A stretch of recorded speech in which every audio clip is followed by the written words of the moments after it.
ए postman, क्या हुआ? इधर आ। हाँ बोलो भाई। अबे तू कैसा पोस्टमैन है? मेरी चिट्ठी किसी दूसरे के घर चली जाती है, दूसरे की चिट्ठी मेरे पास आती है। तूने जब नया नया दुकान खोला था तब चाय में शक्कर की जगह गलती से नमक डाला होगा ना। सब ऐसे ही सीखते हैं। हैं क्या कर रहा है? चल एक मलाई मार के चाय बना। अरे तुम लोगों ने कौन से हीरो का पोस्टर लगा रखा है यार? नई फिल्म आ रही क्या? अरे फिल्म स्टार नहीं है, असली का सुपर स्टार है। IPS officer, encounter specialist Devraj. आज तक 50 से 60 गुंडों को बिना टिकट ऊपर पहुंचा चुका है। वो सब तो ठीक है, पर यहाँ पे इसका इतना बड़ा पोस्टर लगाने का मतलब मेरी समझ में नहीं आया। ये सिर्फ पोस्टर नहीं है, वो तो उसे अपना देवता मानता है, दिन रात इसकी पूजा करता है। बस उसका एक ही सपना है कि वो देवराज जैसा सच्चा और ईमानदार पुलिस ऑफिसर बने। दीवाना है उनका, सोते जागते एक ही सपना देखता है, देवराज सर जैसा बनना। अरे वो तो इतना पागल है कि उनकी जो फोटो छपती है पेपर में वो भी काट के घर में लगाता है। क्या बात करती हो? ये सरफिरा कौन है? दोस्तों और यारों के लिए है वो रवि, और गुंडे मवालियों के लिए पुलिस रवि। वो ऐसा इंसान है कि गुंडे मवालियों का तो क्या, पुलिस वालों का भी पसीना छूट जाता है। गरीबों का रखवाला है रवि।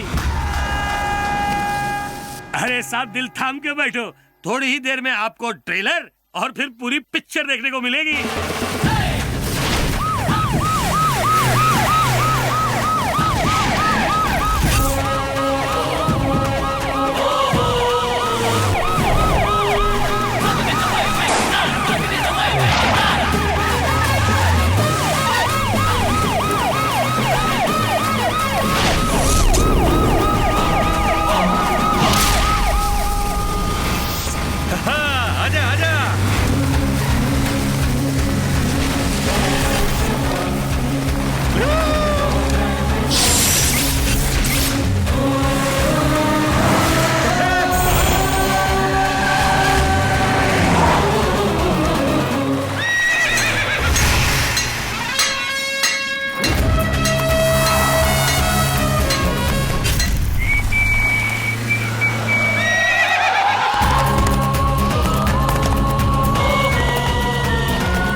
क्या सर, आपको लगा मैं आपको पकड़ नहीं पाऊंगा? ऐसा कुछ भी नहीं है जो रवि के बस का नहीं है।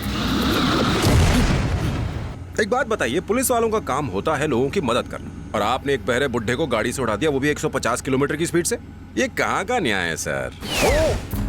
दारू की बोतल, लोग गियर बदल के गाड़ी चलाते हैं और आप दारू पी के गाड़ी चलाते हो। खुद दारू पिए तो कुछ नहीं, लेकिन अगर हम दारू पी ले तो फिर मुंह सूंघ के अंदर कर देते हो। बोल मत कि मैं पुलिस वाला हूँ। तुझे याद है? अबे खाकी, अगर याद होता तो इस तरह छठे हुए बदमाश की तरह भागता नहीं। ऐसे होते हैं क्या पुलिस वाले? आया बड़ा मुझे सिखाने वाला। पुलिस ऐसे काम नहीं करती। तुम तो पुलिस वाले तक नहीं हो। पुलिस यानी कि देवराज। 4 से 5 साल इंतजार करो, फिर इस रवि को भी तुम्हें सैल्यूट मारना पड़ेगा। मैं भी पुलिस वाला बनने वाला हूँ। दारू जब अंदर जाती है तो झुलाती है, और जब ये बोतल अंदर जाती है तो सुलाती है।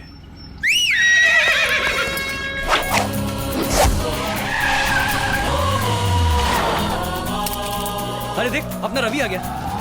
अरे क्या कर रहा है? चाबी तो दे। चाबी क्या, गड्डी भी नहीं मिलेगी। चाचा की हालत कैसी है? डॉक्टर ने बताया कि काफी खून बह चुका है। हमने ब्लड बैंक से खून का इंतजाम तो कर दिया है, लेकिन हमारे पास पैसे नहीं थे, इसीलिए उन्होंने इलाज करने से मना कर दिया है। अरे इतना दिलदार इंसान यहाँ है, क्यों फिक्र करता है? कितने पैसों की जरूरत है? ऑपरेशन और दवाई का मिला के 20,000। सर, आप मुझे 20,000 रुपए दे सकते हैं? क्यों बे साले, शादी में है क्या? पैसे क्या पेड़ पे उगते हैं? क्या कर रहा है? मेरा पर्स दे। सर 500 के नोट है, वो भी कड़क कड़क। देख जरा कितना माल है इसमें। पुलिस वाले का पैसे चोरी करता है, लंबे टाइम के लिए अंदर डालूंगा। 5 का जुगाड़ हो गया, 15 चाहिए। मुझसे पंगा मत लो। पुलिस वो क्या कहते हैं, सबका मालिक एक। समझा? कितना बड़ा जुर्म कर रहे हो? मेरी अंगूठी आज के भाव के हिसाब से 10 मिलेगा। खुद को बहुत शाना समझता है। रुक तुझे बताता हूँ। 5,000 रुपए मिल जाएंगे इसके, भेज दे। ठीक है भाई। क्या रे, तुझे क्या लगता है तू पुलिस वाले को आसानी से लूट लेगा? बहुत बड़ी गलती की तुम लोगों ने। अंदर चलो, तुम्हें पता चल जाएगा तुमने क्या गलती की है। आ जाओ। ये आदमी कड़ी मेहनत करके अपना घर चला रहा था, पर तुमने तो इसे खटिया पर लिटा दिया। डॉक्टर कहता है कि इसे 2 महीने लगेंगे ठीक होने में। तब तक इसके परिवार का ख्याल कौन रखेगा? अगर कभी गलती हो जाए तो दिल से पश्चाताप करना चाहिए। जाओ बाहर जाके चुल्लू भर पानी में डूब मरो। ये नहीं, रहने दो बेटा। नहीं, रख लीजिए। तुम हमारे कुछ भी नहीं लगते, फिर भी तुमने हमारी मदद की। मैं गरीब तुम्हारा एहसान कैसे चुकाऊंगी बेटा? माँ जी, मैंने आप पर कोई एहसान नहीं किया, बस आपका थोड़ा ख्याल रखा है। और मैं अनजान कहाँ हूँ, मैं आपका बेटा ही तो हूँ। ऊपर वाला सब कुछ देख रहा है, उसी ने मुझे भेजा है आपकी मदद करने। बेटा, बाहर पुलिस उसे परेशान तो नहीं करेगी ना? पुलिस परेशान करेगी? अरे कल हमारा भाई पुलिस बनेगा, परसों कलेक्टर, उसके बाद मिनिस्टर, उससे कौन पंगा लेगा? सर, क्या हुआ? अनवर लंगड़ा के लोग हमारे लिए परेशानी खड़ी कर रहे हैं सर। डैम इट, खुद को पुलिस ऑफिसर कहते हो, चंद गुंडों को संभाल नहीं सकते और खुद को एक जिम्मेदार इंस्पेक्टर समझते हो? उतार दो ये वर्दी, तुम इसके काबिल नहीं हो। देवराज सर, आपने जो एनकाउंटर किया है उसके बारे में आपका क्या कहना है? गुंडे समाज में फैली हुई गंध है, उन्हें जड़ से उखाड़ देना बहुत जरूरी है। इन सब गुंडों का माई बाप विनाश राव है, तो आप उसे क्यों नहीं पकड़ते? अभी तो बस ये शुरुआत है, आगे देखिए क्या होगा। और अगली बारी विनाश राव की ही होगी।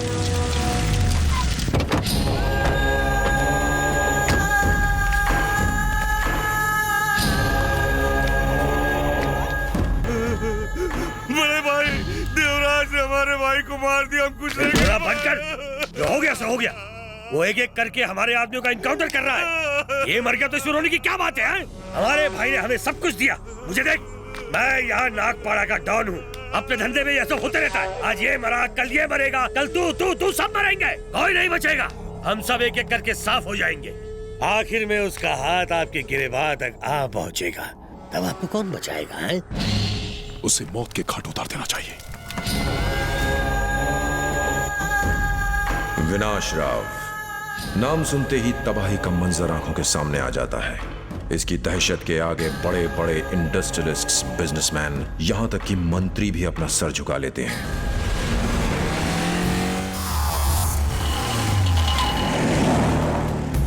इसके दिन की शुरुआत होती है इस चाय की छोटी दुकान से। इसी दुकान से इसने जुर्म की दुनिया में अपना कदम रखा था। यह है शहर के बीच बसी बस्ती। यहाँ के लोग इसे देवता मानते हैं, इस बात से बेखबर कि ये देवता की आड़ में छिपा एक हैवान है।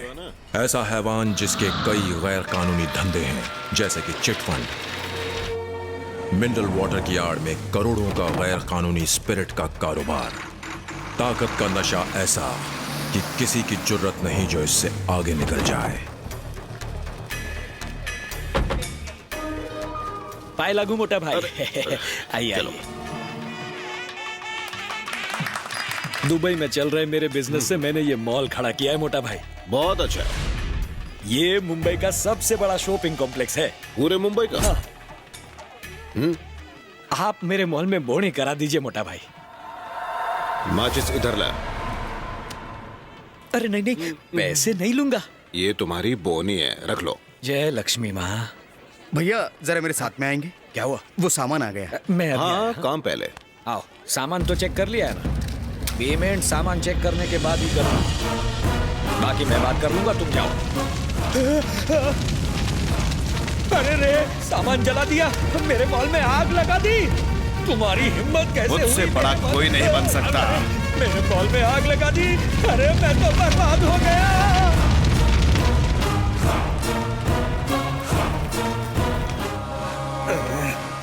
क्या करूं इस लड़के का? हाँ? आप आ गए? क्या हुआ? पेट में दर्द हो रहा है? सीने में दर्द हो रहा है मेरे। हार्ट अटैक ना आ जाए, मैं डॉक्टर को बुलाती ये हूँ। सब तेरे बेटे का किया धरा है। बुलाओ उस नालायक को। क्या किया उसने? किया क्या है पूछती है। एक पुलिस वाले को जोर जोर से पीटा, मारा और उसके पैसे छीन के आया। ये जरा देखो कैसे बेशर्मों की तरह धोती, बैठा है। धोती। धोती मैं संभाल लूंगा, तुझे कौन संभालेगा? 3 घंटे पुलिस स्टेशन में अरे, काटे अरे, मैंने। अरे। क्या अरे अरे करती हो? एक मुजरिम की तरह बैठा था मैं वहाँ, और इस गधे को कोई फर्क नहीं पड़ा। कितना शर्मिंदा हुआ हूँ मैं वहाँ। चिल्लाने से कुछ नहीं उनका होगा। पट्टा। अपने बच्चों पर चिल्ला रहे हैं, उससे क्या फायदा? उससे कुछ नहीं होगा। बच्चे जो भी करना चाहते हैं उन्हें करने देना चाहिए। ये देवराज आईपीएस इसलिए बना क्योंकि शुरू से पढ़ाई पर ध्यान देता था। और एक हमारा बेटा है जो 2 साल से एक ही क्लास में खूंटा बांध के बैठा है बस। मैं एक क्लास में लगातार 2 बार फेल हुआ। यकीन नहीं होता ना? मेरे पापा ने मुझे एक दिन मारा और कहा कि पढ़ाई करना मेरे बस की बात नहीं है। लेकिन मैंने उनकी बात नहीं मानी, क्योंकि मैंने अपने दिल में ठान लिया था कि मैं पढ़ूंगा, खूब मेहनत करूंगा। और मैंने पढ़ाई शुरू कर दी। बहुत मेहनत की है। ये भी मेहनत करेगा? हमारा बेटा क्या खाक मेहनत करेगा? आईपीएस। वो टीवी देखता है और आवारागर्दी करता है। इसकी पढ़ाई लिखाई के लिए कितना पैसा आज तक खर्च किया है मैंने। उस पैसे की कदर है इसे? मगर अब बहुत हो चुका। आज के बाद 1 पाई खर्च नहीं होगी इस पर, कह दो इससे। आपसे पैसे किसने मांगे हैं? तुम चुप रहो। मुझे भी मेरे पापा ने पढ़ाई के लिए एक फूटी कौड़ी भी नहीं दी थी। अब आप पूछेंगे कि मैं दर्द हो रहा है? मैं पार्ट टाइम एक ऑटो चला के अपने कॉलेज की फीस भरता था। अब तो आप समझ ही गए होंगे कि मैंने क्या हुआ? बताइए ना। पापा। क्यों अपने पापा को हमेशा तंग करते रहते हो? ध्यान से पढ़ाई करो वरना हम तुम्हारी शादी करवा देंगे, समझे? तुम फिर घर बार संभालते बैठना। बच्चों पर शादी थोपने का क्या मतलब है? हाँ? शादी के बंधन में बंधना तो ऊपर वाले के हाथ में होता है। आप भी जरूर मेरी एक बात मानेंगे कि हर आदमी की तरक्की के पीछे एक औरत होती है। उसी तरह मेरे भी पीछे है मेरी पत्नी। इनसे मिलिए, गायत्री। और ये है मेरे बच्चे जो मेरे दिल के बहुत करीब है। हम इस छोटे से परिवार में बहुत खुश हैं। माँ बाप को अपने बच्चों पर अपनी मर्जी नहीं थोपनी चाहिए, बल्कि उन्हें अपनी जिंदगी अपनी तरह से जीने देनी चाहिए। ये हमारे प्रोग्राम का आज का मैसेज है। अगली बार तक नमस्कार। प्रोग्राम अब खत्म हुआ। चिल्लाना बंद कीजिए और देवराज जिस कॉलेज में पढ़े उसे मेरा एडमिशन करवा दीजिए।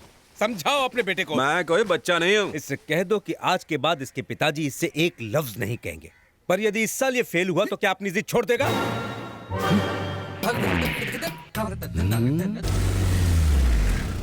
राघव, शाम को 5 बजे आना। ठीक है सर।